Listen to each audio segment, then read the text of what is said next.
Alors bonsoir à tous et bienvenue sur Master Finance. Dans cette vidéo, on va parler de l'affaire Claudel Nombissier. Claudel. Je vais me permettre de te donner 3 conseils de ma petite personne. Je vais me permettre de te donner des conseils. Ce n'est pas parce que je doute de tes compétences, non. Je sais que j'ai écouté c'est même la seule vidéo de Claudel Nombissier que j'ai vue jusqu'ici. C'est la vidéo où il se justifiait par rapport à ce problème. Et moi, j'ai écouté cette vidéo et je crois en ce qu'il dit dans cette vidéo parce qu'il était concret. C'est-à-dire que vous-même, on vous parle, on vous présente les preuves, vous allez toujours douter. Donc, Claudel, je vais te donner mon humble avis par rapport à ça. Et je vais me permettre de te donner quelques conseils, d'accord? Je sais que je ne suis peut-être pas digne de te donner des conseils, mais je vais quand même le faire. Le premier point, c'est les contrats qu'il a signés avec ses investisseurs. Moi, je suis investisseur. Je sais qu'avoir un rendement de 10%, c'est énorme. 20%, c'est explosif. 30%, ça devient de la magie. Tu fais des rendements à 40%. Même il a bien dit dans son interview, c'est juste pour des petites sommes. Mais une fois que tu as dit à quelqu'un que tu donnes une petite somme, tu auras un rendement de 40%. Tout le monde va vouloir donner des petites sommes. Quand est-ce que qui va vouloir donner une grande somme, sachant qu'il a 40% s'il donne une petite somme? C'est énorme, c'est trop. Je suis désolée de le dire comme ça, mais si tu as la capacité dans ton business de donner 40% aux investisseurs, sachant que toi, en tant qu'entrepreneur, tu as tes bénéfices à te faire parce que c'est toi qui fais le travail derrière. Tu as des employés à payer et tu as la production à financer. Si tu as encore la marge de 40% à donner à tes investisseurs, quelque part, il faut revoir tes prix. Il faut revoir tes prix, Claudel. 40%, c'est trop. Et si tu as même pu payer ces 40%, ça veut dire que quelque part, parce que d'après ce qu'il a dit, il y a plein de personnes, près de 60% de ces investisseurs ont déjà été payés. Et les 40%, c'est juste pour ceux qui avaient des investissements un peu plus bas. D'accord? Ça veut dire que quelque part, si tu es capable de donner 40% de rendement à des investisseurs, c'est trop. Je suis désolée, mais c'est trop. Essaye de revoir déjà tes contrats. Essaye de revoir tes prix. Vous pensez que la Chine a fait comment? Essaye de faire comme la Chine. La Chine préfère vendre un produit à très bas prix au monde entier. Contrairement aux autres qui vont préférer vendre un produit à 10 personnes à un prix élevé. Vous pensez que ce n'est que normal. C'est-à-dire que les gens sont surpris de voir que les Chinois gagnent le marché mondial. Ce n'est pas surprenant.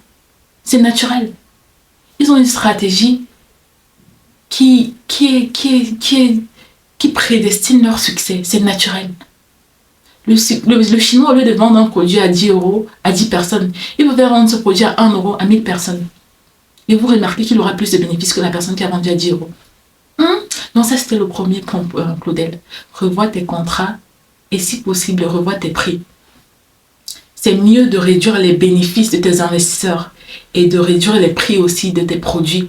Comme ça, tu vas être capable de te rapprocher un peu plus de la classe moyenne et de la classe basse. Parce que il faut pas qu'on se mente. En Afrique, la classe la plus élevée, la classe qui a la population africaine est plus concentrée sur la classe basse et la classe moyenne.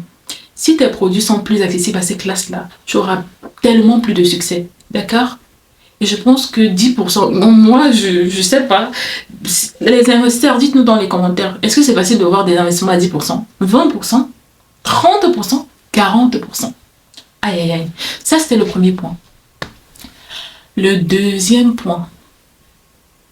Je n'arrive pas à comprendre pourquoi je ne vois pas les produits Njoka dans les afro-shops.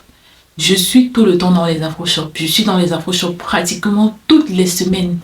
Pourquoi je ne vois pas de produits Njoka dans les afro-shops?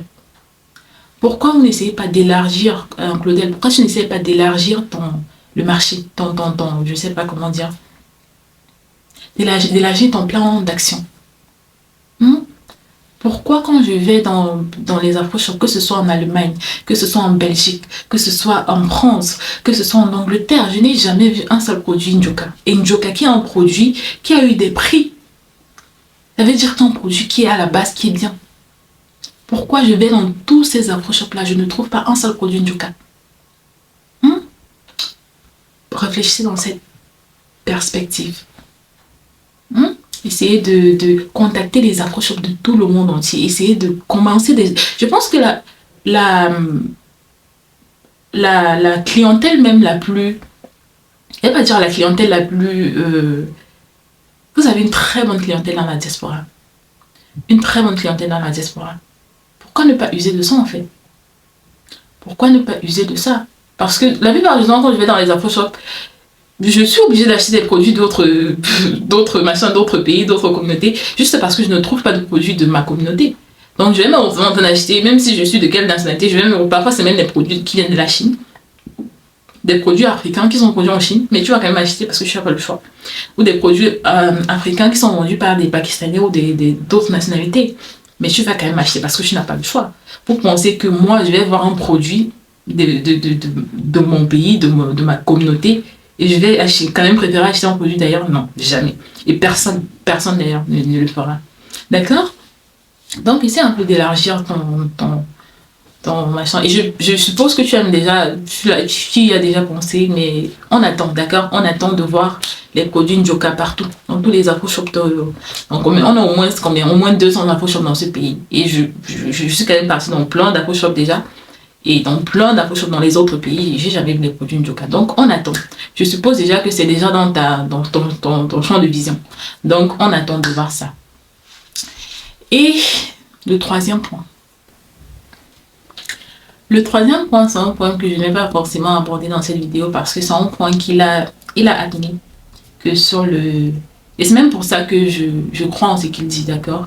Il admet en tant qu'entrepreneur. Et les entrepreneurs, vous savez que la vie entrepreneuriale n'est pas rose. La vie d'une entreprise n'est pas rose. Et même en bourse, je ne comprends pas pourquoi, dans les contrats, je sais pas ce qui est écrit dans les contrats, mais il devrait avoir une clause dans les contrats qui dit aux entrepreneurs que les rendements ne sont pas, ce sont pas des éléments fixes. Si l'entreprise va mal, ses rendements doivent baisser. Si l'entreprise va bien, ses rendements vont rester tels qu'ils sont. Et c'est comme ça, même en bourse, c'est comme ça. Donc, tous les investissements, vous n'allez pas avoir un investissement où on te dit, c'est comme ça, les rendements, c'est 10%, peu importe ce qui se passe. Parce qu'il y aura des moments où l'entreprise va aller bien, et il y aura des moments où l'entreprise ira mal. Il est inadmissible que qu'il n'y ait pas de clause qui justifie que si à un moment donné, l'entreprise va mal, même dans les ETF, c'est comme ça. Quand l'entreprise va mal, on baisse les taux de rendement. Oui.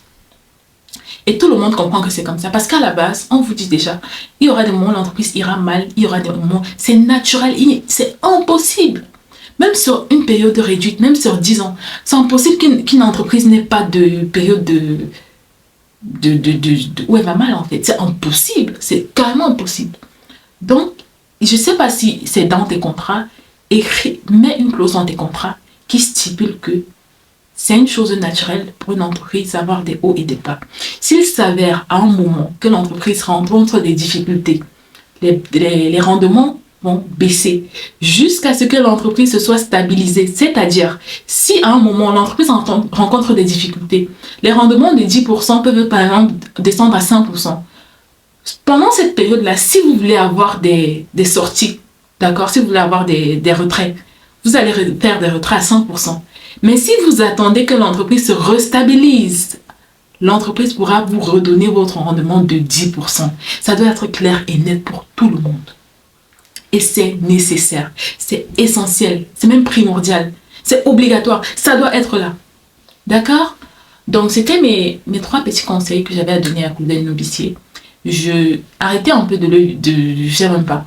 Je pense que toutes ces personnes qui font des vidéos pour le saboter, ce sont des personnes, non seulement, ce ne sont même pas des personnes impliquées. Ce ne sont même pas des personnes qui croient en cette personne ou qui ont confiance en lui. Ce sont des personnes qui sont là pour le saboter. C'est-à-dire, ils sont là pour le mal. Comme ils n'ont pas réussi dans la vie, personne ne va réussir. Comme ils ne sont pas bien dans la vie, personne ne sera bien. comme ils sont mal, comme ils sont en bas, tout le monde va rester en bas. Non, arrêtez ça. On appelle ça le pied-ci. Arrêtez ça. Ce n'est pas bien. Du moment où tu as mis dans ta tête que tu veux le mal de quelqu'un, que tant que tu n'as pas réussi, les autres ne vont pas réussir. Tu ne vas jamais réussir. Et crois-moi, les autres là vont réussir. Parce que toi, tu es concentré à ramener les gens vers le bas. Au lieu de te concentrer à aller en haut, tu es concentré à ramener les gens vers le bas. Et ce n'est pas bien. Arrêtez un peu. Arrêtez un peu. D'accord? Ce n'est pas pour dire que je le supporte, ou que je prends son parti, ou que je suis dans de son camp. Non, je suis impartial dans cette histoire. Je ne suis du compte de personne. Je suis juste réaliste. D'accord? Et c'est attendu qu'une entreprise rencontre des situations difficiles. C'est attendu. Et en tant qu'investisseur, vous devez vous attendre à ce genre de choses. Et ce n'est même pas comme si il niait. C'est pas comme si il avait fui. C'est pas comme si, je ne sais pas, je vois son visage sur les statuts de tout le monde sur mon WhatsApp, parce que je suis même pas... Vous allez vous demander, mais comment tu as même appris de cette histoire? Je suis pas sur les réseaux. Je vois son statut sur presque tous mes contacts WhatsApp présentent la situation. Donc, c'est comme ça que j'ai appris de la situation jusqu'à aller jusqu'à même tomber sur la vidéo où il se justifiait. Et c'est même cette vidéo-là que j'ai choisi de voir. D'accord? Et honnêtement, comme j'ai dit, je ne suis pas du camp de qui que ce soit. Je suis juste basée sur des faits réels, sur des faits qui sont. Et ce qui est, c'est qu'une entreprise est appelée à avoir des problèmes.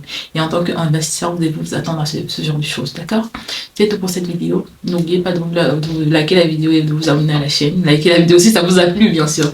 Et de vous abonner à la chaîne. Et on se retrouve dans une prochaine vidéo sur le Master Finance. D'accord? Ciao!